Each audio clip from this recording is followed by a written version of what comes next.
Live from Modesto, here is Jaspreet and the story of her daughter. Cancer has touched my life in a very personal way. I lost my daughter in cancer 2006. Tina was only 24 years old and left behind the love of her life, her husband and her two young sons as a 2 years old and Dom is a 2 months old. The cancer that took her is called choriocarcinoma. Choriocarcinoma is a rare type of cancer that can affect women who have recently been pregnant. It can occur after normal birth and as well after miscarriage or abortions. In choriocarcinoma, something seems to cause the cell at the site of inflammation from the pregnancy to start going haywire, ultimately metastasizing through the body. It is detected early, the condition responds well to treatment, and usually is infant. However, there may not be obsessive symptoms associated with the condition other than SCG levels that do not return to normal after the pregnancy. An easy way the moms to screen themselves for condition is it to take home urine pregnancy test 21 days after giving birth. If you do get a positive test, then go to doctor as fast for checkup instead for the being seen. If you get a negative test result, then you should be healing just fine. So I share this information and I hopefully help others in hopes of separating someone the pain I live with each day in my heart. I miss my daughter so much. Thank you.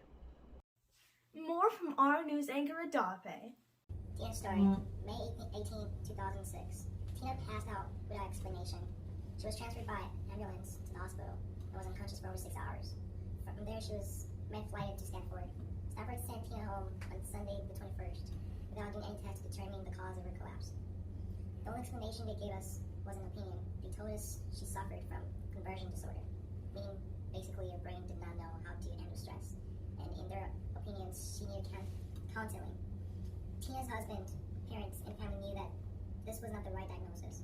However, they figured these were professionals, and they must know what they were talking about. While at home on Monday and Tuesday, Tina tried to rest as much as possible. She went shopping with her sisters, cheered for her husband at his ball game, and took care of her 2 boys. She was trying to function all the time she was in a lot of pain. On Wednesday morning, she was feeling very badly. Her mom and sister took her to the hospital again. Luckily, the ER doctor at Tina was placed, which turned out to be fantastic. The moment Dr. W saw her, he knew that something was wrong. It was stunned that Stanford had not done any testing, not even a lumbar puncture. So he ordered one right away. The test revealed Tina's brain was bleeding. As Dr. W was ordering neurosurgery to be done, Tina began convulsion and went into a coma.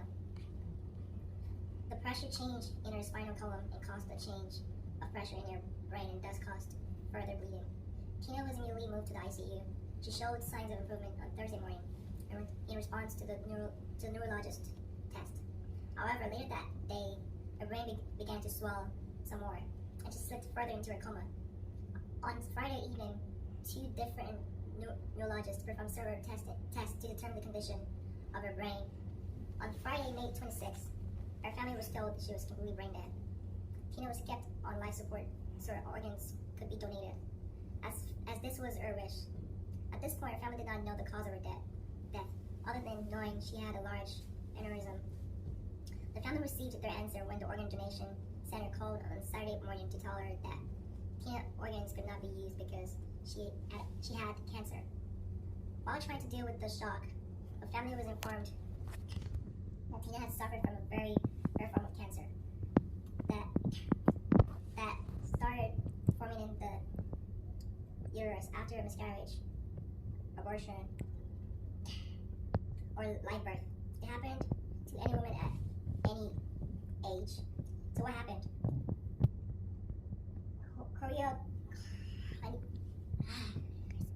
Choriocarcinoma. This particular cancer happened with hormones that are actually turned into ill, attached to a cancer or germ cell in the uterus. Fact you should know, choriocarcinoma is treatable.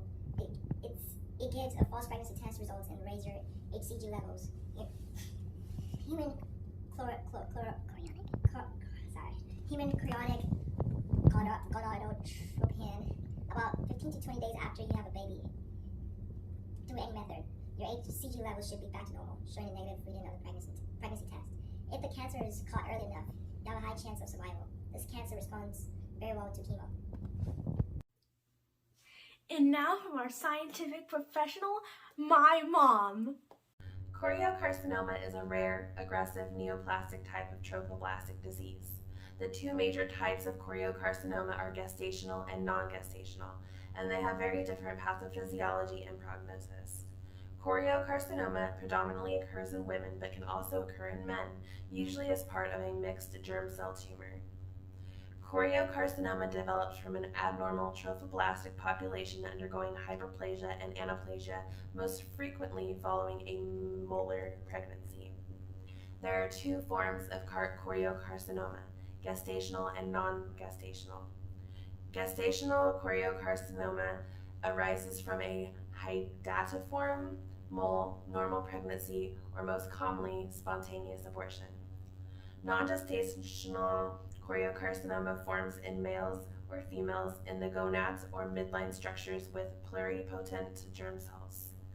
The exact pathogenesis of choriocarcinoma has not been fully explained or understood, but studies have shown cytotrophoblastic cells function as stem cells and undergo malignant transformation. The neoplastic cytotrophoblasts further differentiates into intermediate trophoblasts and syncytiotrophoblasts. The healthcare professional should conduct a thorough history and physical examination of any patient with suspected choriocarcinoma. In women, clinicians should pay particular attention to reproductive history because spontaneous abortions and molar pregnancies increase the risk for choriocarcinoma. One should consider postmenopausal bleeding suspicious. Choriocarcinoma tends to metastasize, and clinicians should note symptoms that arise from other organ symptoms.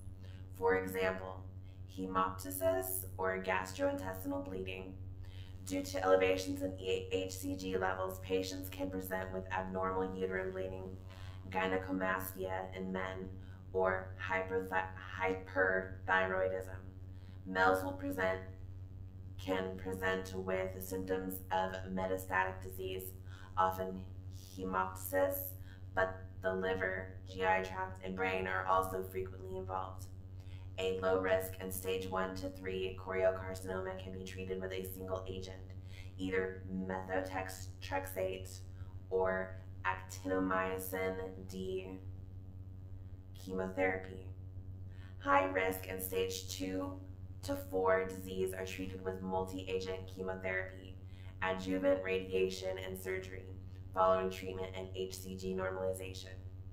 Quantitative HCG levels should be checked monthly for 1 year with a pelvic exam twice in the same time frame. If a subsequent pregnancy occurs, first trimester pelvic ultrasound should be performed to confirm uterine location due to the small but present risk of recurrent choriocarcinoma. The placenta should be submitted for histologic examination of recurrence.